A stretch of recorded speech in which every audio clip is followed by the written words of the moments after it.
to everybody on behalf of the Center for Christian Jewish Learning and the Boise Center.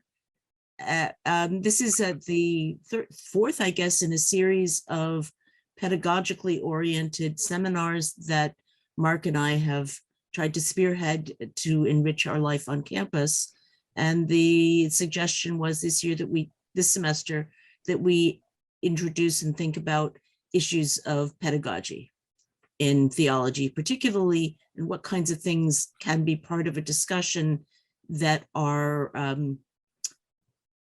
specifically dealing with teaching theology, as opposed to to enrich what is offered through the CTE sessions for graduate students. So with that, Nathan and Amy Victoria, the program is yours. Thank you. So we do have some slides. So if you don't have the Zoom link, I think if you email Susie right now, she can respond so that you can log on and just make sure that your volume is off. So maybe that will be helpful to see and to share. And Nathan and I are just going to be discussing our first topic of the series is introducing theology. And so that is what we'll be thinking about. And can you see the screen? Yep. All right. So yes, introducing theology. So we were thinking that today we would just say hello and welcome everybody to our chats over the next few weeks, and have a brief moment of reflection for yourself, which is modeling something that both of us try to do in terms of locating our students and getting some feedback. We're going to discuss sort of loosely three ways or entry points into how we're thinking about teaching theology on BC's campus and in our experiences. So through how we think about method, how we think about form and content, and how we're thinking about assessment and design. And then we'll just open it up for a larger chat that may be a little truncated since we're starting a little late, but we will move quickly through our slides so that we can have some time for conversation. So first, hi, I don't ever want to assume, but I'm Amy Victoria. I teach theology. I'm also in double ADS. I'm on the 4th floor, so you never see me. And also because I live in New Jersey, I'm not in Boston. But I have been at BC. I'm an assistant professor. I've been at BC since 2017, have had some life things, so I haven't taught the entire time. But have also had some experiences, and teaching experience, teaching in prisons while I was working and doing my PhD at Duke, and also teaching at Duke Divinity School and teaching at Duke University on the undergraduate side before I came to BC. And my wonderful co-conversant. Thanks. I'll just turn it this way for everyone else who's there in the Zoom world. I'm Nathan Woodhouse. I'm a 5th year doctoral candidate and teaching fellow. So this is my first year of solo course teaching for the department and my 2nd semester, I suppose. This semester, I'm teaching God, Self, and Society for both sections that I'm working on. I have previous TA experience with the department, like everyone will hopefully gain in our department, in an introduction to theology class before we switch to the model for God, Self, and Society. And then also in Inscribing the Word, the New Testament course that we offer here. My other teaching experience is probably more ecumenical or at like the church level. And I do a number of things that are intended to be purposefully pedagogical for my local congregation. And so I teach like book studies there on different things, and have taught and done a couple of lectures on the side or separately, 2 different ones for Dr. Adkins-Jones and her course, The Walking Dead, and then also for Dr. Valiente at the STM lecturing on Black liberation and womanist theologies in his Latin American liberation theology course. So very glad to be with everyone today. All right, great. So just thought that we would invite everyone just to take a moment to think about how you were introduced to theological study, and to think about what encouraged you, and also what, if anything, gave you pause. If you were introduced as an undergraduate, that probably meant that you were in some sort of mission-oriented school, or perhaps seminary. Seminary was my first formal theological education. I had some classes that were pseudo-theology, but more so like historical theology in undergrad. And what were the things that perhaps you recall as being like things that said, "Oh, I want to learn more"? And what, if anything, maybe if it didn't turn you off, since we are all still here, that you saw some drop off of the cliff, or some, as my students these days, I think, as the kids say, like, we hate it here. So if there was anything, and maybe one or two people can just respond. Let's take some encouraging things that you might remember, just one or two contributions. Anybody? Nobody had positive experiences?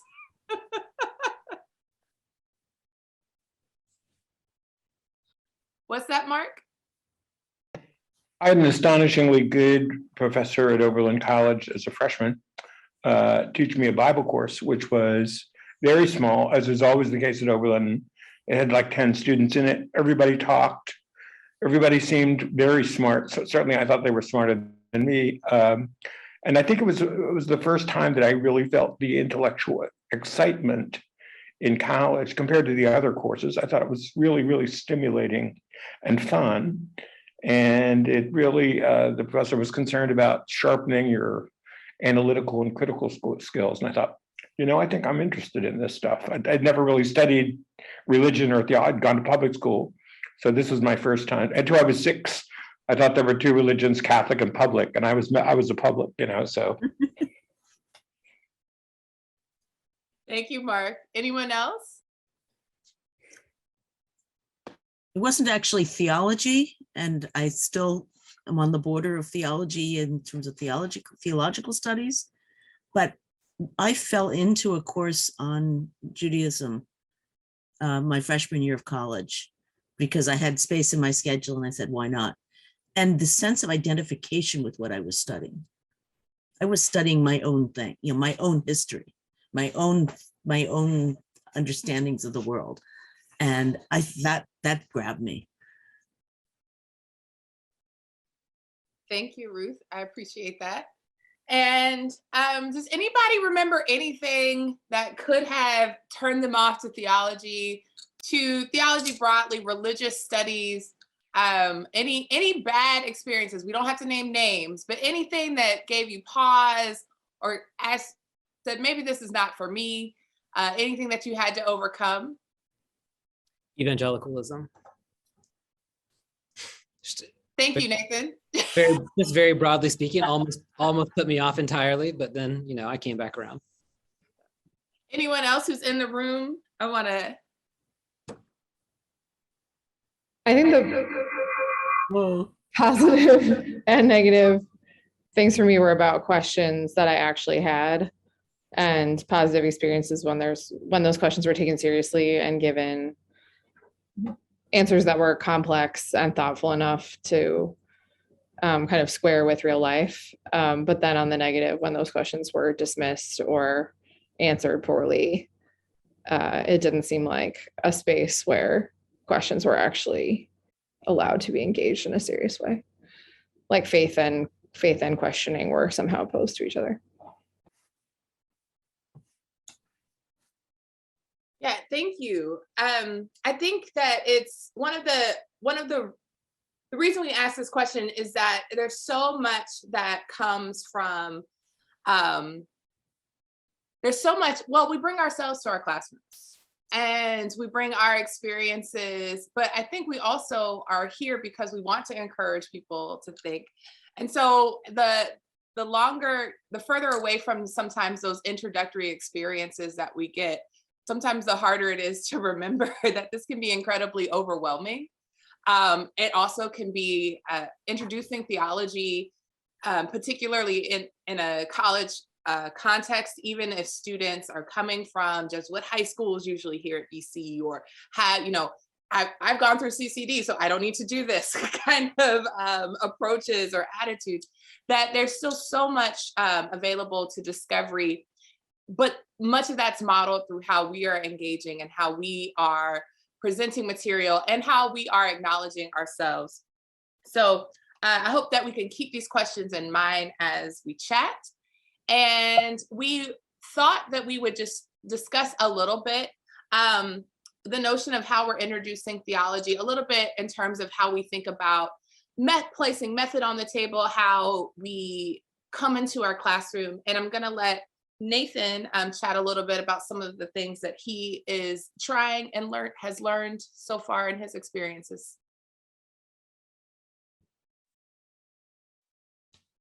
Awesome. So the couple of different things I want to talk about with method have been from a lot of trial and error, and just over the last 2 semesters. I was initially excited to teach theology in general, because I've stuck around this long in this discipline, because I sincerely enjoy it. But whenever the question came to how to teach it, I think often proves really difficult. We've spent 12 years going down a hole, studying one very specific thing, and that hole will get deeper the further we go, on your dissertation, answering this one really specific question. And then I have students in my class in an introductory theology class asking, well, what is grace? Or what is heaven? Or what is faith? Wanting very broad, big, basic generalizations or definitions of things.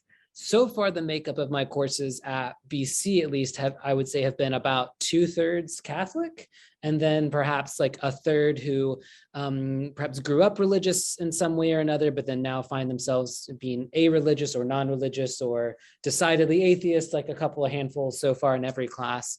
And then another third come from other religious traditions or backgrounds that they belong to, or that have been traditions for their families. So part of the method that the methodical approach that I take is, instead of assuming everyone's on the same bandwidth whenever they come to this, which would only be true for 60%, 66% of the students, I have them do positionality statements at both the beginning and the end of the semester.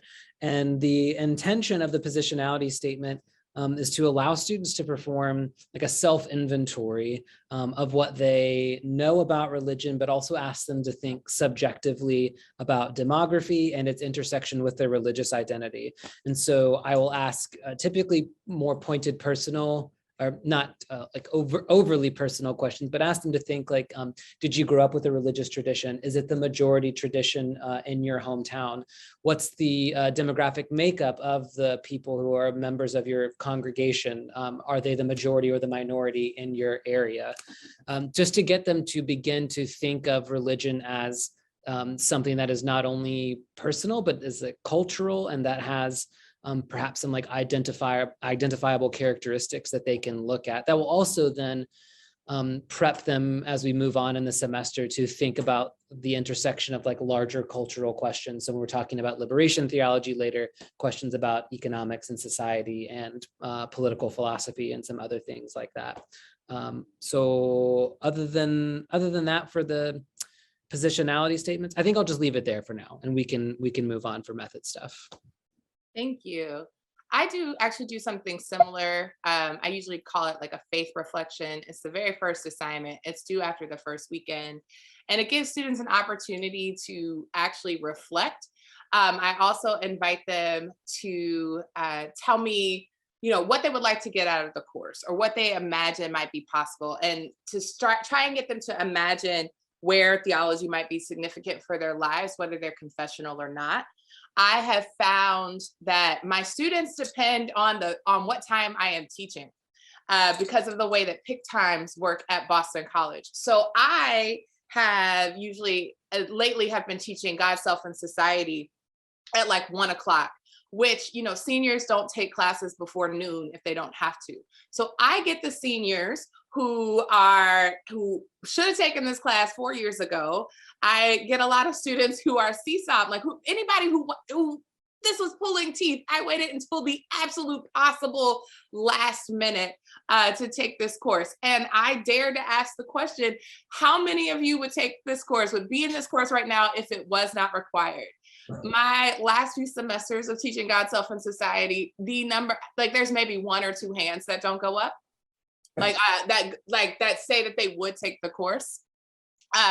Most of my students don't want to be there and don't think that this is relevant. And this is are very clear that this is an antiquated, unhelpful, relic of Jesuit life. And I've even had so many students say as much. And so one, I think it's really important that theology broadly is a catch-all, but I speak to them where I'm coming from. I do happen to be Christian. And when we say theology, I try to be explicit when we're talking about Christian theology, because I'm trying to disrupt some of those ideas. But one of the things that I have found helpful is to begin with a little bit of tongue-in-cheek sort of lecture. My lecture almost every year is I call it my "You Are a Christian" lecture. And I tell them that they're all Christians. And so, they're you see the reflection.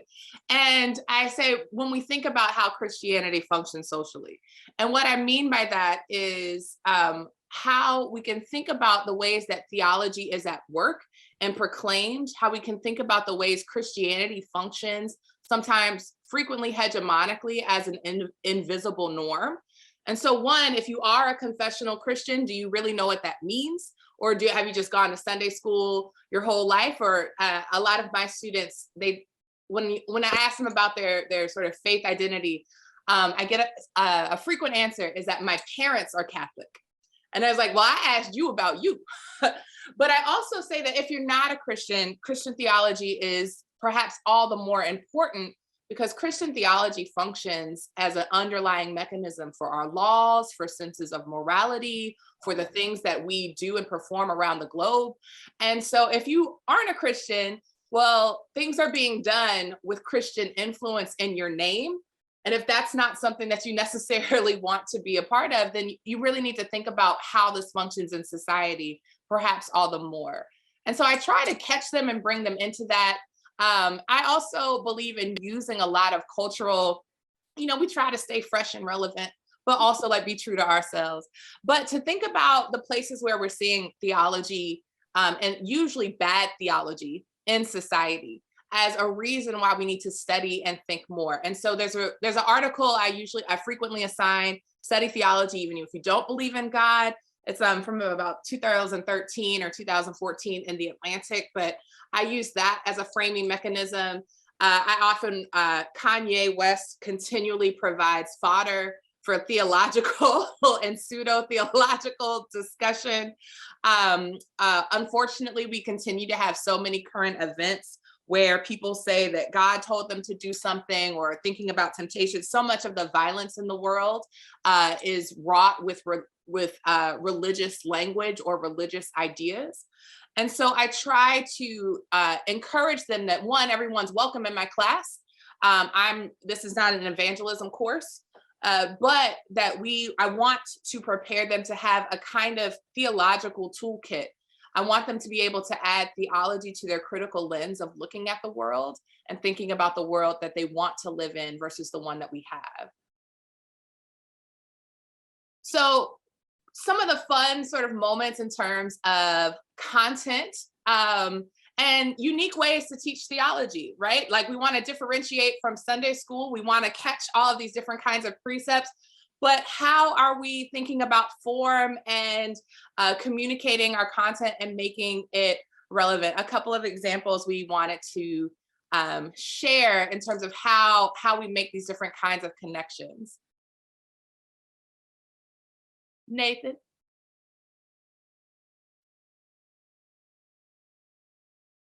Okay, now that I'm not muted anymore. So this is a clip actually from Lovecraft Country.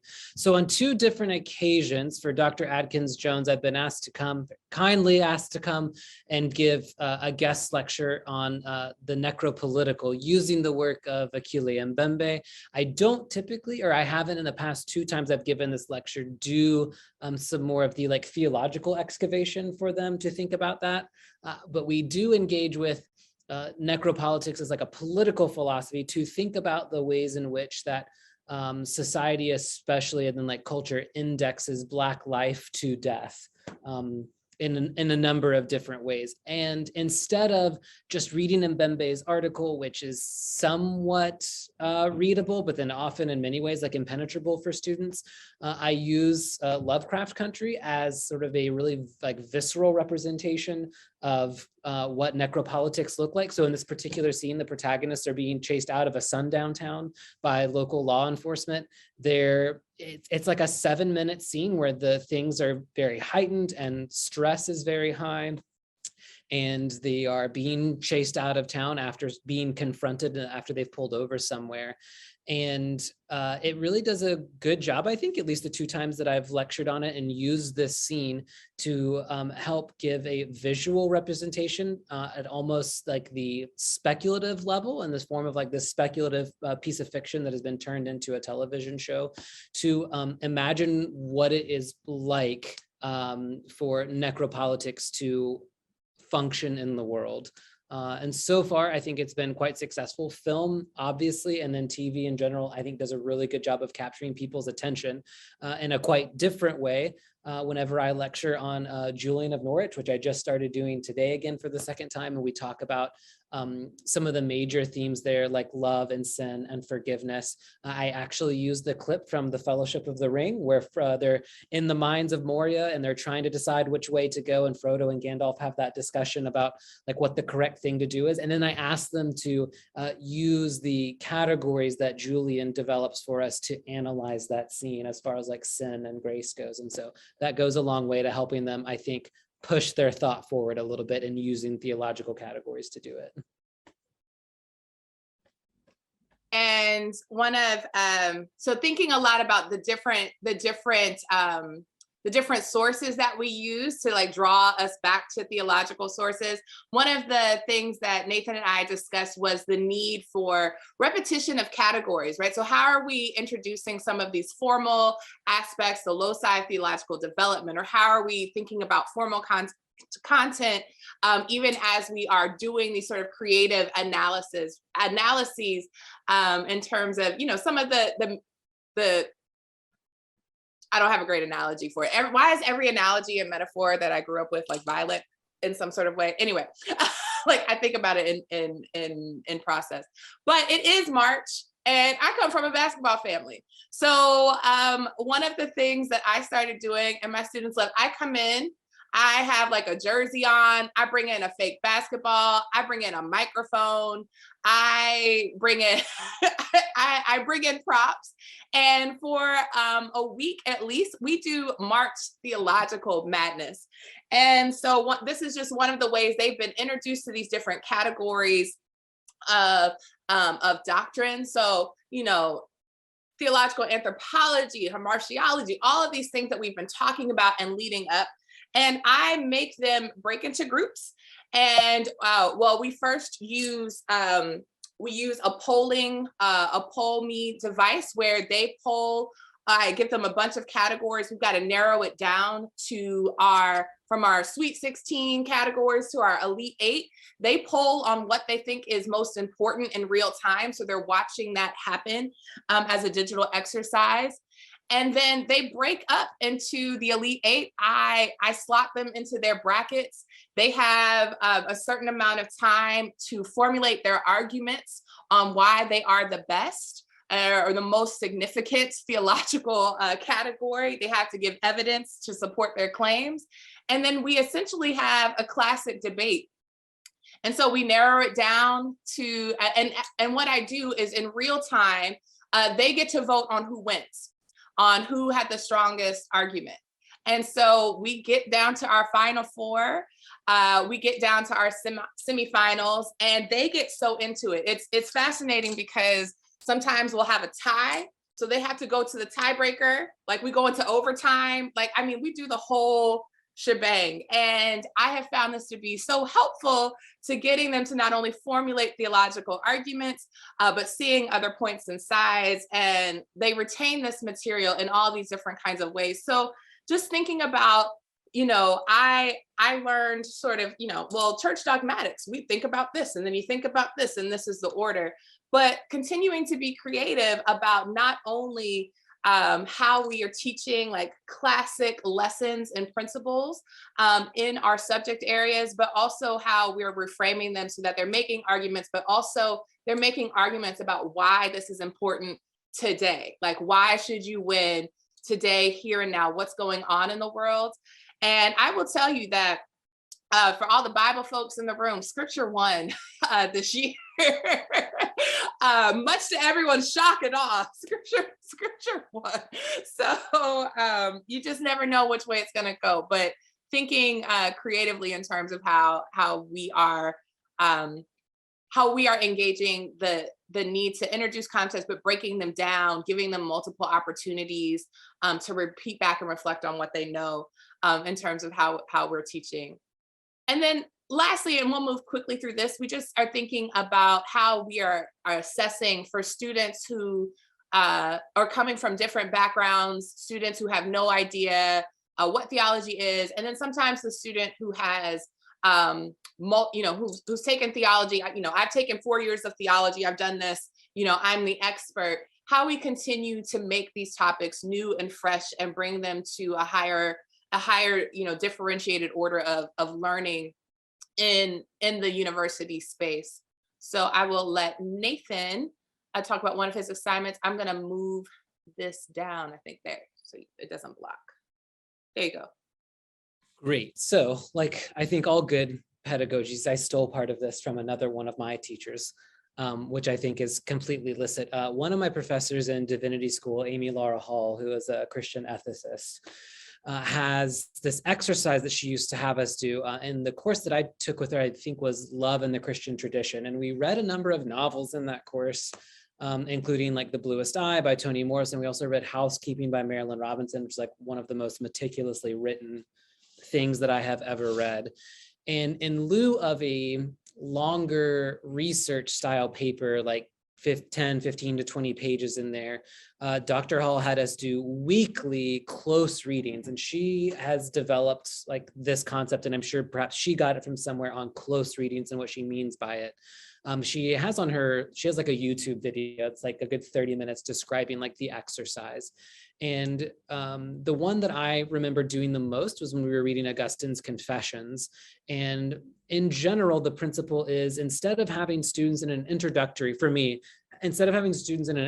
theology course write about something that is like very cumbersome and technical and impenetrable, if they don't already have like a really active theological imaginary and the vocabulary that sort of comes with it, I want to give them a way to reflect on religious and theological themes, but in a way that's more interesting for them. So in the same vein as analyzing film or television, over the course of the semester, I have them read Octavia Butler's Parable of the Sower, which is an example of speculative fiction. The work is really perfect for this sort of assignment. The chapters are assigned and they're on the syllabus. Where essentially like they read like this many chapters per week, and then they are assigned 4 2-page close readings over the course of the semester. 2 are due before the midterm, 2 after. And I asked them to focus on a word, idea, or phrase that stood out to them. It could be over one whole chapter, like what the fire is doing on a literary, rhetorical, or spiritual level in the work, or just on a single page, like a word that stood out to them or an idea, and then have them extrapolate and expand and reflect on that for 2 pages. I'm constantly having to remind them that the page length is part of the exercise, as Dr. Vicini likes to say, and to get them to stick to that. But since in this book specifically, Lauren, the protagonist, is in the process of departing from the Christianity of her childhood and creating her own religion in the midst of what is an apocalyptic world, where there's like lots of displacement and uncertainty and environmental disaster. It is very germane, and students are able to make, I think, a lot of connections that otherwise them trying to write a paper on, Athanasius might not produce quite yet, like at this level. So. Thank you, Nathan. And then just briefly, one of the things that I also have found at Boston College, my experiences specifically, is that very early on, I had a third to almost a half of my students come in with accommodation needs, particularly around anxiety and depression. That number has continued to grow with the pandemic. And so universal design has been really important in terms of thinking, how am I making the work that I'm doing, especially with a certain number of students, how am I able to scale, but also how am I able to design in a way that takes into account every student. So one of the things that I started doing is if I give an exam, it's only open book. I give a range of time. You can take it whenever. Now, obviously, if you don't study, you don't have enough time to get it done. But I cancel class because they would be sitting with a blue book anyway. And but that means that everybody has a designated period when they can take the exam. It's designed to be done in an hour. And I ask one question based on lectures, one question based on readings, usually some sort of compare, contrast question. And then I ask a contextual question. And this is where I'm trying to get them beyond repeating Wikipedia level information and facts to me, but to really using theology as a source of analysis and critique and reflection for their lives that may perhaps be related to their own personal faith, but even if not, can consider the place of faith and devotion in these different kinds of ways. And so, for instance, and I don't go by these questions, I'm actually a better question writer at this point, practice makes perfect. But 2017, we had these particular posters on campus, and it came up in class. I always sort of leave some space for what's going on in the world to come up in class. I mean, it is called God, Self, and Society now, but I put it on the exam. And I asked them, if you scroll down, it's like, well, what are the theological assumptions behind a poster like this on our campus? What does this say about the Imago Dei or iconography? We had studied these things: impurity, atonement, virtue, love, hatred. And then I asked them, like, you have to cite scripture, cite lecture, and at least 2 required texts. But can you write something that's a theological response to this image? And I do that because what I'm not interested in is a bunch of first-year papers on, the doctrine on atonement theory, as much as I am, well, why does this matter? And what can you do with the information in the way that we've discussed this in class? Another example quickly is that after Hurricane Harvey, Ann Coulter tweeted, "I don't believe Hurricane Harvey is God's punishment for Houston electing a lesbian mayor, but that is more credible than climate change." I mean, this is like right up my alley, because we had read Confessions, we had talked about the doctrine of creation, we had thought about theological anthropology, we had thought about natural disaster. And so it was so easy. Like, all right, what does she actually think, whether she knows it or not, about providence or original sin, of concupiscence? What do we see about creationism or evil? How is she understanding these different kinds of contexts, and can you respond to her? And these are just examples of the kinds of questions and the kinds of scenarios of real life, things that are going on in the world in real time. They're always current events. This was, a few weeks after she had tweeted this, and an opportunity to get students to think beyond our classroom as, one semester, I just got to get this done as a requirement, but hopefully to give them a lens to see how they can have a better analysis of our world and their own place within it, in relationship to religious faith, and specifically from Christianity, but thinking also about whatever their own faith tradition may be, thinking towards some different comparative questions which come up in our content, but hopefully not only introducing them to theology, but allowing them to leave the class with a greater sense of why thinking about religion and theology and faith is important beyond a certain kind of individual confession, but is important for how we can understand and think together in communities. So it's super late, but thank you so much for allowing us to share some of the ways that we are thinking. It's a joy to see you all.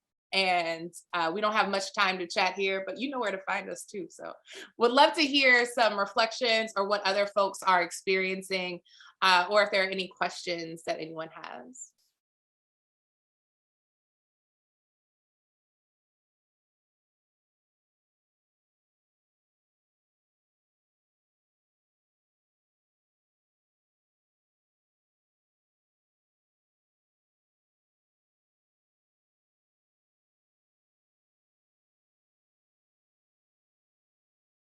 Nope. I think this is actually real. I'm not coming up with a question, so I was quiet, but I think this was actually very, very rich and opened a lot of doors and questions for me, things that I need to take in and digest a little bit. And also, I think each of us has a different context to which we're applying things. But this idea, I'm taken by this idea of picking up on the current event, and hopefully there'll be one in the next 3 weeks. There will always. There will. Well, given the way the world's going right now, it's not so hard. But that, you know, this sense of making it relevant, which for me actually it's something which I've done towards in the days when we had 2 semesters. The second semester was almost entirely relevant, that stuff, and the first semester was building towards that, and I've sort of shrunk that down by half now. Can you avoid doing the basics before you turn to the relevant? You know, I think that that's a tough question, and I think that we have to, because I think that sometimes even if you work chronologically, you're going to run into some problems of exclusion or not being able to like bring in diverse authors or diverse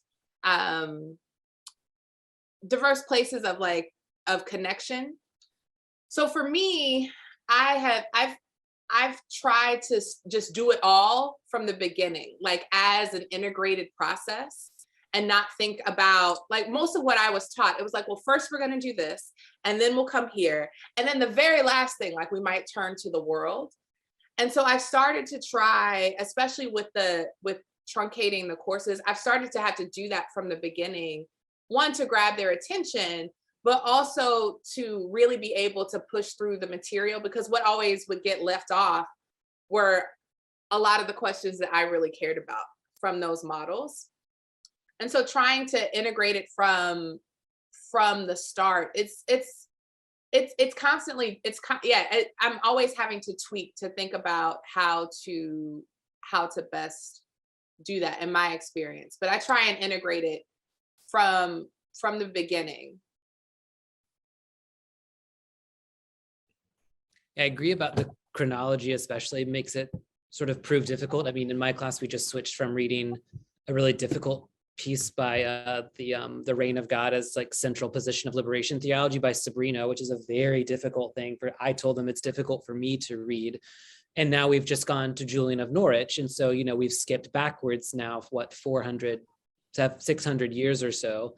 But I think the connections are there. The connections are becoming more evident the more that I teach the same thing. And so for my students, we sort of ended on a down note reading Sabrina, because we're talking a lot about reign versus anti-reign, meaning like structural sin and the ways in which that like we are implicated in that. And so the implication from Sabrina is that it would take a transformed mind or a theological imagination to be able to see from the perspective of the poor, why the reign of God is necessary. And so it made more sense this semester to explain to them today, as we get into Julian of Norwich, like if we're going to talk about someone who understands what it means to have like a transformed theological imaginary and to be present and to learn something new in the presence of God, then Julian, it makes a lot of sense to like use her for that reason. So yeah, I think I find it all over the place happening and those openings occurring. It is, I do wish that I appreciate the conversation, because I think that I actually just got off the inclusive, the universal design pedagogy webinar with AAR. But I think that there's something particular to teaching different avenues and modes of religion and theology. And I wish that I wish I knew what some other people were doing a little bit more too. You know, I feel like there's a lot of figuring it out on your own if you don't have a lot of communities to converse. So, and especially for something like theology, there's a lot of digging. You know, the students who do have experience often come in with some ideas that might not always be helpful for a classroom environment. Like there's all of this stuff you gotta like uproot, like so that some holy water can flow through. And I think it's always a work in progress on my end. Casey, this might just be another way of articulating Ruth's question, but I go back and forth with myself about this all the time. Like, yeah, what kind of responsibility do we have to students to give them kind of to foreground with categories such that they could even understand a critique? So like to read a feminist critique of Trinitarian doctrine, like, do you have to know Nicaea, Chalcedon, these kinds of things? And that's just something I'm interested in thinking more about, like to what are their limits and how you can like invert the way that things developed chronologically, historically. And then I think a similar question that I have is, yeah, I think you've both raised important questions about relevance and positionality and the more kind of sociological dimensions of doing theology, but I do sometimes wonder about the limits of that. And like, are there things in theology that can be shared across sociological, demographic differences? To what extent can we kind of extrapolate or not extrapolate from positionality?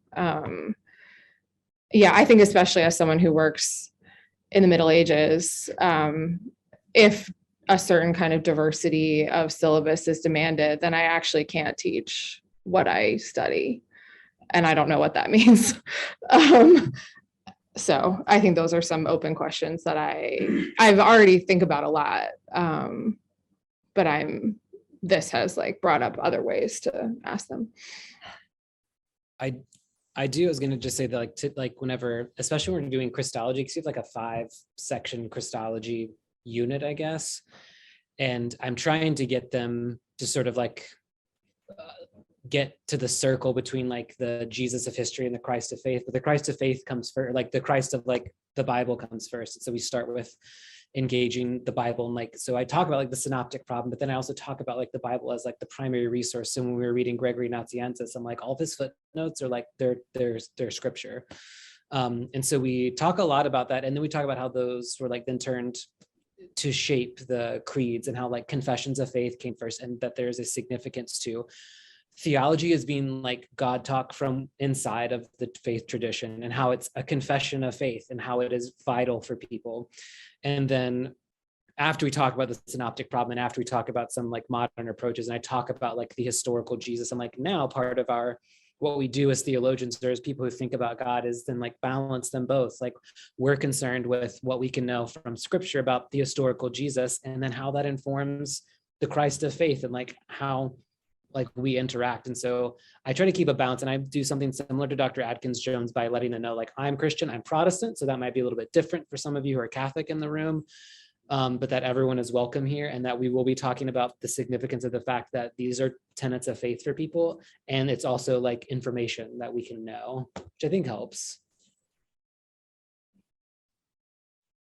Yeah, I think that there are ways that you can encourage people to find this material as helpful for their own faith formation as they want, but also to say that I am not going to penalize anyone who is not connecting to the material in that way.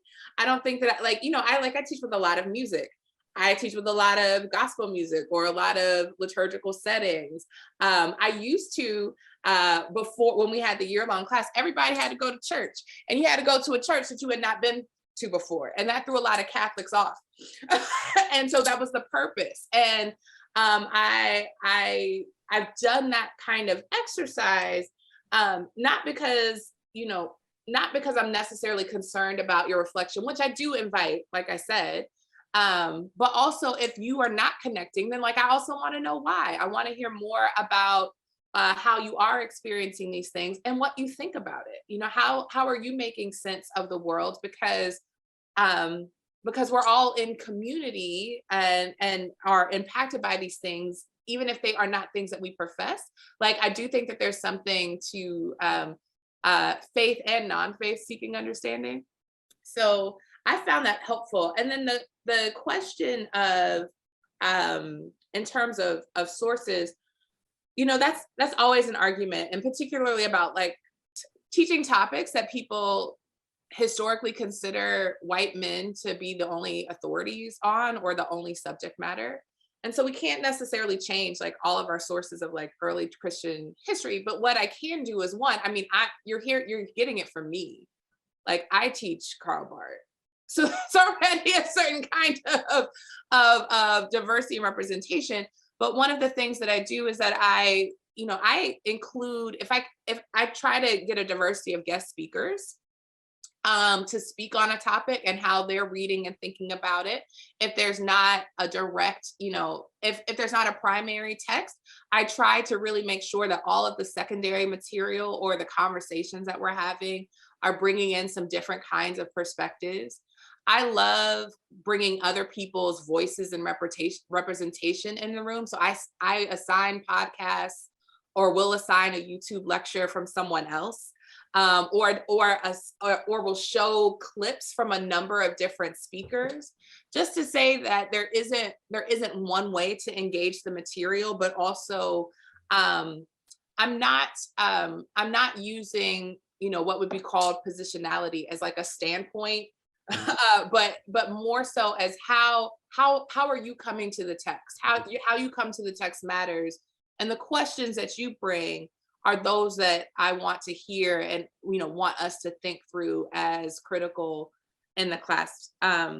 Especially when sometimes you get the folks who have had lots of theology, or who feel like I'm on a spiritual path, and so they take up a lot of space sometimes in ways that folks who are I don't do this, I've never done this before, all of these strange Greek formulated words are weird to me. I want folks to realize that this class, that I take all of them seriously as theologians.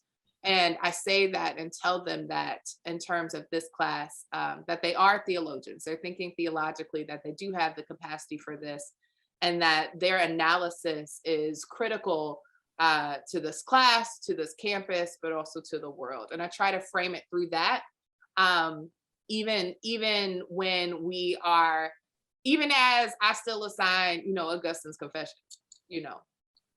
but I'm also, Augustine was an African theologian, so.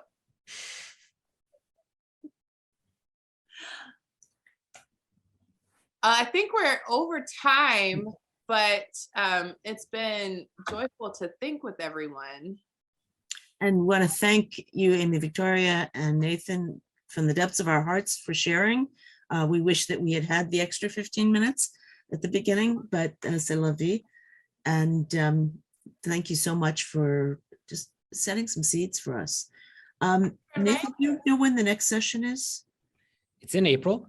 Yeah. I don't know. I think the second or third week of April. We have 2 more sessions, I think, coming up. Okay. Susie, do you have the calendar?